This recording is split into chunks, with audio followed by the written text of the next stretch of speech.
To this day. To this day. To this day. To this day. To this day.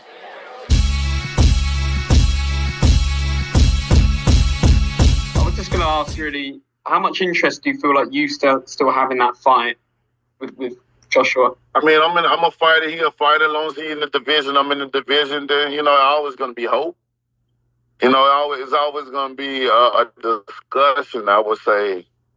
Also hope as well, but there's always going to be that discussion of that lingering around. But it don't. At this point, I don't get excited about hearing it no more like I used to, because I know the true factor. I know the truth inside of what's been covered up.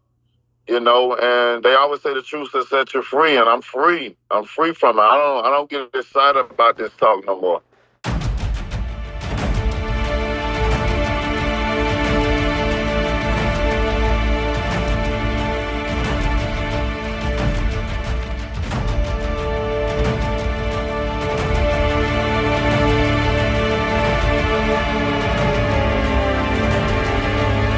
There is Deontay the Bronze Bomber Wilder, guys, stating that he doesn't get excited about the Anthony Joshua potential matchup any longer because he knows the truth.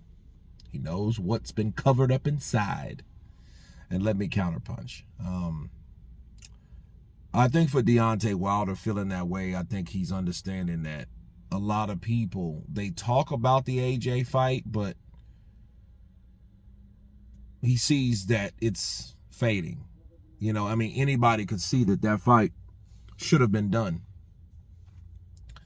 And I think the ongoing angle or selling point for Wilder was he was once this feared guy that people were afraid to fight because he had this massive punching power that if he caught you with that shot, you're out. And because of that, people didn't want to fight him. And AJ was such a star that why would you risk fighting someone like Deontay, which was not as a bigger star or a bigger whatever? Why would you risk that when you could fight everybody else?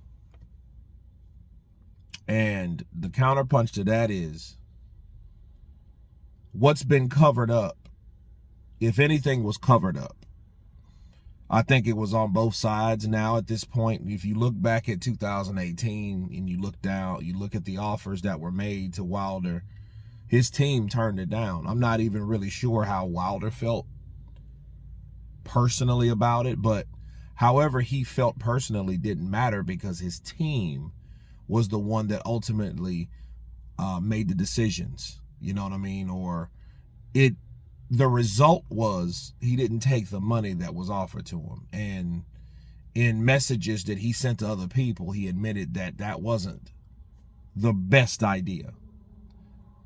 Or the money that he was offered from AJ was more than the money that he was offered for fighters that he was currently fighting at the time, which ultimately beat him, which was Tyson Fury.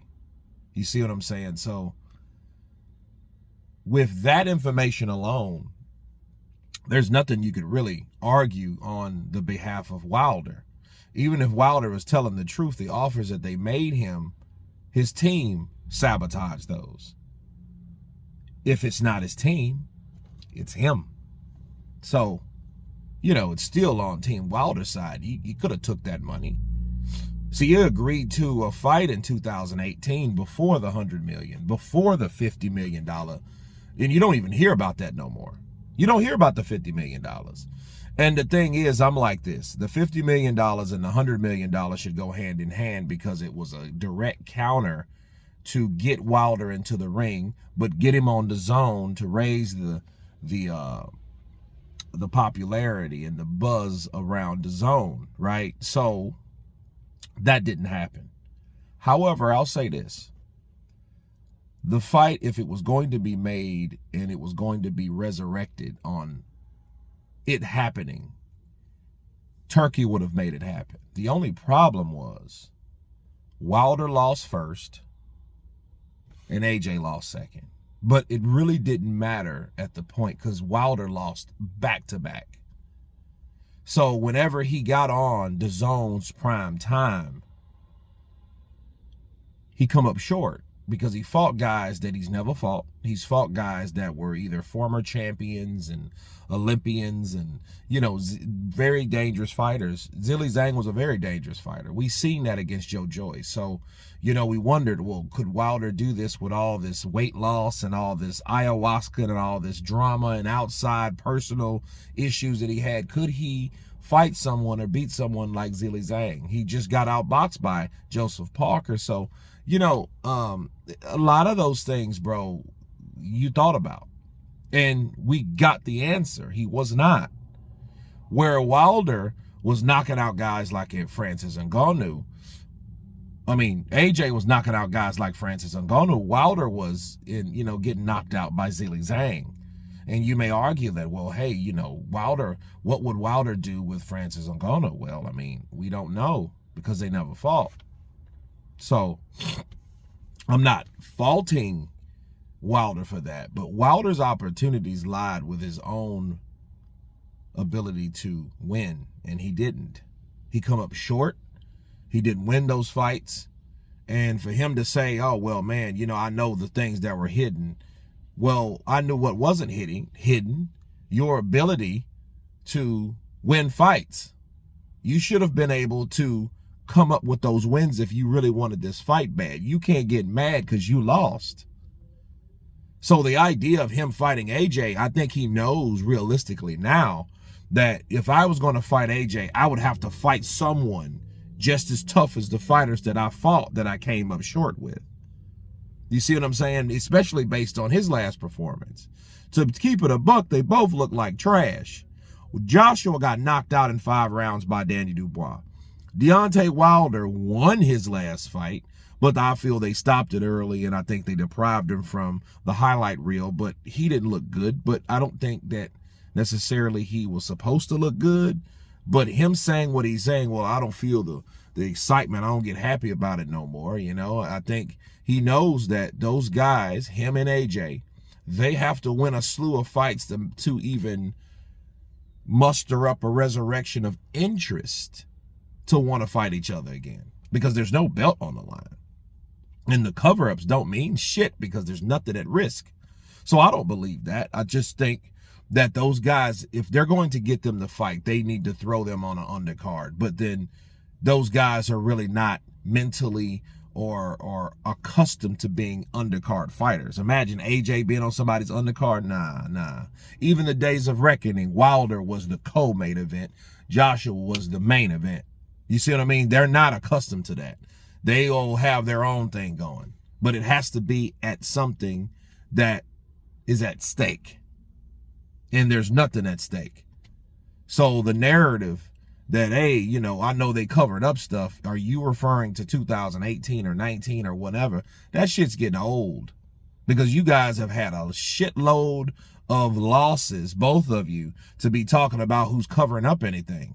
There's nothing to cover up but getting your ass whooped. You just got whooped. So the opportunity never came about for you guys to fight because both of you guys came up short. And Wilder was first. The only difference was Joshua was first the first time when they were champions. And then Wilder got his ass whooped the year after that, just like this. You know what I mean? It was AJ first, then Wilder. Now it's Wilder, then AJ. But Wilder lost back-to-back, so for him to be talking about, oh, man, I know they covered stuff up, you're living in the past. Because there's nothing to be covered up when you're not able to win fights that was promised to you on a silver platter by Turki Al-Sheikh, but you came up short and you could not seal the deal. You couldn't get the W. So you couldn't get the W, you didn't get the prize. Because that fight was built, Days of Reckoning was built for Deontay Wilder versus AJ. That's what it was built for. So the top guys and whoever wins out of those guys, if they ever got in the ring, fought for the undisputed. The only problem was they both got the ass whooped. Okay? They both got the ass whooped. So, you guys tell me what you think of Deontay the Bronze Bomber Wilder stating that he is no longer excited or interested in an Anthony Joshua fight. Of course, please subscribe. And you guys been Counterpunch. Peace!